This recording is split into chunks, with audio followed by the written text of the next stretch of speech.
ఈరోజు తెలంగాణ హైకోర్టు నుంచి మీతో నేను మాట్లాడుతున్నాను.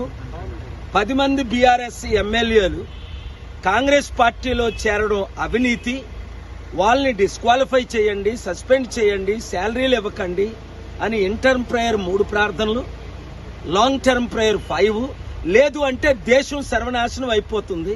పశువుల్లాగా ఈ ఎమ్మెల్యేలు ఈ పార్టీకి, ఒక ఎమ్మెల్యే బీఆర్ఎస్ నుంచి గెలిచి రాజీనామా చేయకుండా కాంగ్రెస్ లో చేరి దానం నాగేంద్ర ఎంపీగా పోటీ చేయడం అవినీతిని 10th షెడ్యూల్లో ఉన్న లా నేను ప్రెజెంట్ చేయడం జరిగింది. ఇక్కడ మేము అఫీషియల్ గా పార్క్ చేసుకున్న మా కార్ని దీన్ని ఇప్పుడు చూడండి, ఇదంతా పార్కింగ్ లాట్ లేకుండా అన్అఫీషియల్ గా TS07JH 8888 అలాగే TS09FX 9956 ఇలాగ 20-30 కార్లు పార్కింగ్.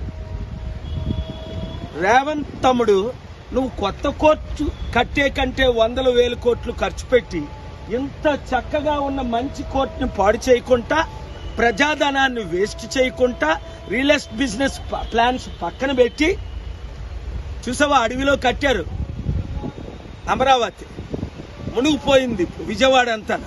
అలా కాకుండా ఈ పార్కింగ్ లాట్ ని ఒక 10 స్టోరీ పార్కింగ్ చేస్తే 1000 కార్లు ఇక్కడే పార్కింగ్ ఉంటుంది. Common sense. వాళ్ళు చేయలేదని మీరు చేయరా? మంచి చేస్తే ప్రజలు అప్రిషియేట్ చేస్తారు. ఇప్పుడు అవినీతి కట్టడాలు ఎలా కూల్చేస్తున్నారు హైడ్రో ద్వారా, ఇమీడియట్ గా మీ దగ్గర ఫండ్స్ లేకపోతే నేను డొనేట్ చేస్తాను, మనం కలిసి మాట్లాడదాం. ఈ వీడియో మీడియా మిత్రులందరూ ఎంతమంది సఫర్ అవుతున్నారు చూడండి. ఈ రోజంతా ఇక్కడ వేస్ట్ అయిపోతుంది కదా. నిన్న ఏపీ హైకోర్టులో నా మ్యాటర్ ఉందని ఆన్లైన్ లో ఇక్కడ మ్యాటర్ ట్రై చేస్తే యాప్ పనిచేయలేదు. కనుక ఈ టెక్నాలజీ ఫెయిల్యూరు, ఈ పార్కింగ్ లాట్ ఫెయిల్యూరు, ఈ అడ్మినిస్ట్రేషన్ ఫెయిల్యూరు, ఈ హోమ్ మినిస్ట్రీ ఫెయిల్యూరు, ఇలా ఫెయిల్యూర్ బై ఫెయిల్యూర్ అయితే ఎప్పుడు రాష్ట్రం దేశం బాగుపడుతుంది.